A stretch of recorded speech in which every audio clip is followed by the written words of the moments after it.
আসসালামু আলাইকুম প্রিয় দর্শক, সোমবার একই সঙ্গে দুটো ঘটনা ঘটেছে।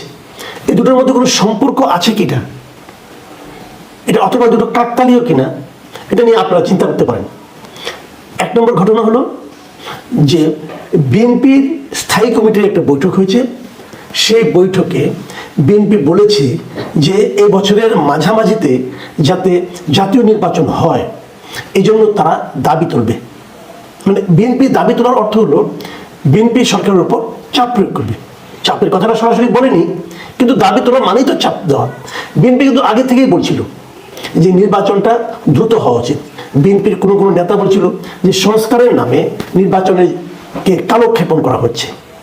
মানে যে সংস্কার করার কথা সরকার বলছে, সেই সংস্কার করেও এবছরের মাঝামাঝি সময়ে অথবা অক্টোবরের দিকে নির্বাচন করা সম্ভব। আমি নিজেও মনে করি যে যেভাবে সংস্কার কার্যক্রম চলছে, এভাবে সংস্কার কার্যক্রম চলার পরেও, সংস্কার এভাবে সবকিছু সম্পন্ন করার পরেও অক্টোবরের দিকে নির্বাচন হওয়া সম্ভব।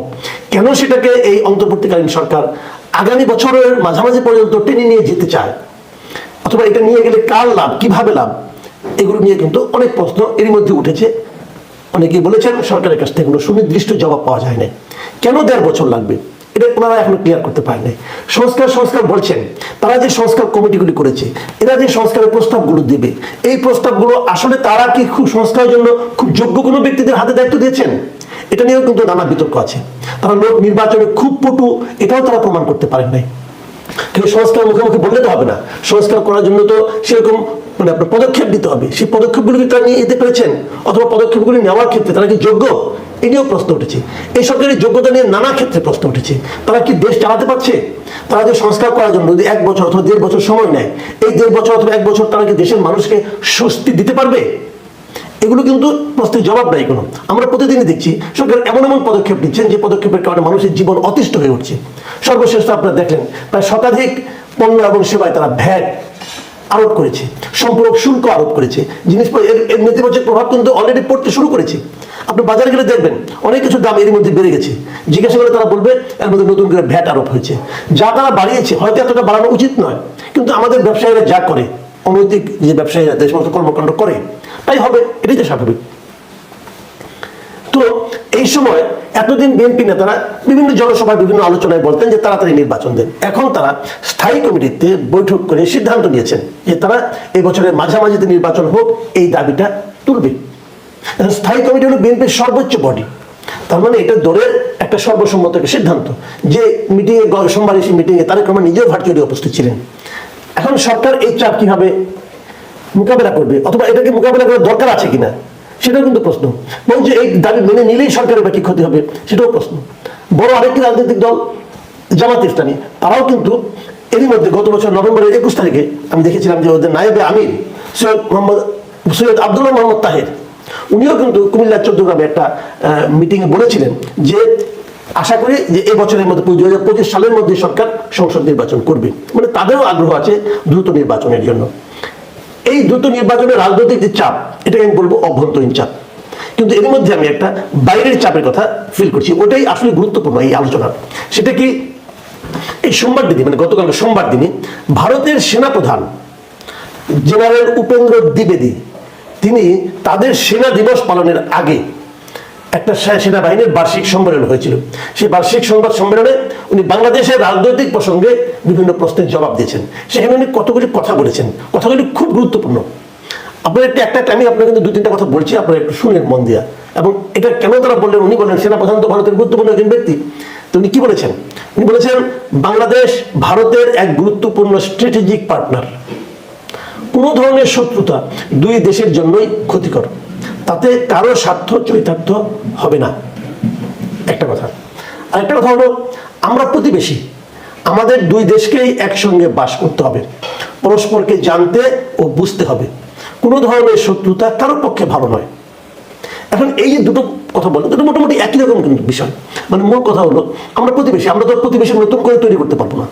তো প্রতিবেশীদের মধ্যে সম্পর্ক ভালো না থাকলে দুই প্রতিবেশীর কারোর জন্যই ভালো না।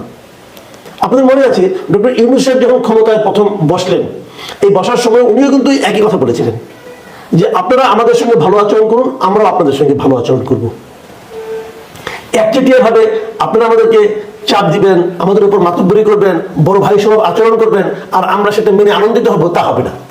ডক্টর ইউনূসের এমন বক্তব্যকে এদেশের একজন নাগরিক হিসাবে অনেকের সঙ্গে আমরা সমর্থন করেছিলাম, যে উনি ঠিকই বলেছেন, আমি ছোট হতে পারি কিন্তু আমারও তো একটা মেরুদণ্ড আছে, যদি আপনি আমার সঙ্গে সম্পর্ক ভালো না রাখেন আমি অন্য কারোর সঙ্গে সম্পর্ক ভালো করবো, কোনো সমস্যা নাই। সেই নমুনা কিন্তু এর মধ্যে গত কয়েক মাসে, গত 6 মাসে বাংলাদেশের পক্ষ থেকে দেখানো হয়েছে।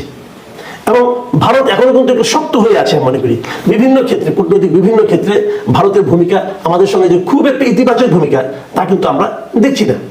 যেমন ধরুন বাংলাদেশের আগে বাংলাদেশের সবচেয়ে বেশি লোক বিদেশে যাওয়া মানে ভারতেই যেত, যেহেতু আমাদের সঙ্গে এত বড় সীমান্ত, আমাদের 4 দিকে 3 দিকেই তারা আছে, যেত সবাই।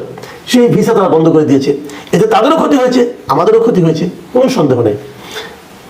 বিভিন্ন দিক দিয়ে আমরা ক্ষতিগ্রস্ত হয়েছি, তারা হয়েছে কিন্তু। এবং এটা হয়তো ভারত এতদিনে উপলব্ধি করতে পেরেছে যে দু দেশের সঙ্গে সম্পর্ক ভালো না রাখলে এটা ভালো হবে না, দুজনের জন্যই ভালো হবে না। তো এই জিনিসটা ভারতের সেনাপ্রধানের মধ্যে কিন্তু বের হয়েছে। এখন প্রশ্ন হচ্ছে, এই যে কোনো ধরনের শত্রু দেখানোর পক্ষে ভালো না, আমরা প্রতিবেশী, 2 দেশকে একসঙ্গে বাস করতে হবে, তো হচ্ছে না কেন? হচ্ছে না কেন? কালকে থেকে হবে, পরশুদিন থেকে হবে, কবে হবে, কিভাবে হবে? হ্যাঁ, এই যে প্রশ্নটা, এই প্রশ্নটার জবাবও এই ভারতের সেনাপ্রধান সোমবার দিন দিয়েছেন। তিনি কি বলেছেন শুনুন, উনি কি বলেছেন। এটি হলো সবচেয়ে গুরুত্বপূর্ণ পার্ট। তিনি বলেছেন 2 দেশের সামরিক সম্পর্ক একেবারে ঠিক রয়েছে, সামরিক সম্পর্ক ঠিক আছে, মানে তার সঙ্গে বাংলাদেশের সেনাপ্রধানের নাকি যোগাযোগ হয়, উনি বলেছেন যে এমনকি অগাস্ট বিপ্লবের সময় নাকি ওনার সঙ্গে তার যোগাযোগ ছিল, জানি না কিভাবে। তারপরে একটু বলছেন যে কিন্তু 2 দেশের সার্বিক সম্পর্কের কথা যদি বলেন তাহলে বলবো নির্বাচিত সরকার এলেই তা স্বাভাবিক হবে। এটা কিন্তু আমার এই আজকের আলোচনার সবচেয়ে গুরুত্বপূর্ণ পয়েন্ট। মানে ভারতের সেনাপ্রধান বলছে যে ভারতের সঙ্গে আমাদের সম্পর্ক স্বাভাবিক হবে, তার মানে এখন স্বাভাবিক হবে মানে কি, মানে এখন নাই, তিনি এটা স্বীকার করছেন, এখন স্বাভাবিক সম্পর্ক নাই। স্বাভাবিক সম্পর্কটা কখন হবে? যখন একটা নির্বাচিত সরকার আসবে। এর অর্থ হলো যে ভারত ইউনূস সরকারকে অথবা ইউনূস সরকারের সঙ্গে দ্বিপাক্ষিক কোনো নতুন আলোচনা শুরুই করতে চাচ্ছে না, এবং সেটা তো নমুনা তারা এর মধ্যে দেখেছে। এটা ইউনূস সরকারের মেরুদণ্ড শক্ত থাকার কারণে, নাকি ভারত আশা করতেছে আগামী যে সরকারই আসুক তারা তাদের প্রতি নতজানু হবে এই জন্যে, নাকি এমনও হতে পারে যে ইউনূস সরকারের তো আয়ু কম, তাদের সঙ্গে চুক্তি করে কি হবে, নতুন যখন একটা সরকার আসবে তাদের সঙ্গে 5 বছর তারা থাকবে, কাজে তাদের সঙ্গে যদি আমরা একটা চুক্তি করি, একটা আলোচনায় যাই, তাহলে সেটা দীর্ঘমেয়াদী হবে, তাহলে সেটাই তাদের জন্য ভালো হবে। এটাও হতে পারে। অথবা এমনও হতে পারে তাদেরকে চাপ দিতে পারে যে তোমাদের কিন্তু আমরা টিকে রাখবো না, তোমাদের পিছনে কিন্তু আমরা সবসময় লেগে থাকবো, যদি তোমরা না করো এই কাজগুলো, এরকমও হতে পারে। অথবা তাদেরও শুভবুদ্ধির উদয় হতে পারে যে না ভাই, তাকে দেখলাম, অনেকদিন দেখলাম, যেহেতু হাসিনাকে আর পাওয়া যাচ্ছে না, অতএব এমন একটা সরকার যাই আসুক তার সঙ্গে আমরা একটা সুসম্পর্ক বজায় রাখি। এই সরকারের সঙ্গে বজায় রাখতে গেলে এত মানে ঢাক ঢোল পিটিয়ে এত সম্পর্ক খারাপ করেছি, এখন সেটা যেন করতে যাই তাহলে লোকে বলতে যে কি কিছু তো করতে পারলেন না, তাই দরকার নাই, একটু আমরা একটা পট পরিবর্তনের জন্য অপেক্ষা করি। যদি এটাও হয়, হতে পারে, কোনটা হবে আমরা জানি না। কিন্তু আমরা একটা জিনিস বুঝতে পেরেছি, একটা জিনিস উপলব্ধি করতে পারি, সেটা হলো যে নির্বাচনটা দ্রুত হওয়া দরকার। কয়েকটা কারণ। 1 নম্বর কারণ, যে এই সরকার যদি খুব ভালো চালাতো তাহলে কিন্তু পলিটিক্যাল পার্টির এই সমস্ত দাবির প্রতি আমাদের কোনো, আমরা হয়তো তোয়াক্কাই করতাম না। কিন্তু এই সরকার সেটা পারছে না। এই সরকার মানুষের জীবনকে কষ্টকর করে তুলেছে। দ্বিতীয়ত, রাজনৈতিক দলগুলো চাইছে আপনি নির্বাচন দ্রুত করেন, মিনিমাম সংস্কার যতটুকু করতে চাচ্ছেন। আমি আজকেও দেখলাম যে সংস্কার কমিশন, বিশেষ করে সংবিধান সংস্কার কমিশন, তারা নাকি 2-1 দিনের মধ্যে তাদের প্রতিবেদন দাখিল করবে। করলে পর এটার উপর ভিত্তি করে নির্বাচন সংস্কার কমিশন যেটা আছে তারাও এই সপ্তাহের মধ্যে তাদের দিবে, মানে রিপোর্ট দিবে বলে আমরা যতটুকু বুঝতে পারি। তারাও সেগুলো দেয়, সেগুলোর উপর ভিত্তি করে একটা নির্বাচন আমি মনে করি করে ফেলা উচিত, এবং সেটা দ্রুত করলেই ভালো। তবে বিএনপিও খুশি, জামাতও খুশি। আবার পাশাপাশি আমাদের প্রতিবেশীর সঙ্গে সম্পর্ক ভালো করার জন্য নির্বাচন দ্রুত করা উচিত। প্রতিবেশীর সঙ্গে ঝগড়া করে কোনো লাভ নেই। আত্মসম্মান বজায় রেখে সৎ প্রতিবেশী সুলভ আচরণ তাদেরকে করতে বাধ্য করার মাধ্যমে পারস্পরিক সহাবস্থান সম্ভব, সেটাই করতে হবে। কারণ এদেশের মানুষ নতজানু থাকতে চায় না কোনো দেশের কাছে। এই জিনিসটা নিশ্চয়ই নতুন যে সরকার আসবেন, পলিটিক্যাল গভর্নমেন্ট, তারা উপলব্ধি করতে পারবেন। তো সব মিলিয়ে এই যে দাবিগুলো, আমারও তাই মনে হয় এখন যদি এই অন্তর্বর্তীকালীন সরকার তাদের দীর্ঘদিন ক্ষমতায় থাকার লোকটাকে সম্বরণ করে তারা যদি দ্রুত নির্বাচন দেন, তাই মনে করি সেটা সবার জন্য ভালো হবে। প্রিয় দর্শক, আমি এই পর্যন্তই। আল্লাহ হাফেজ।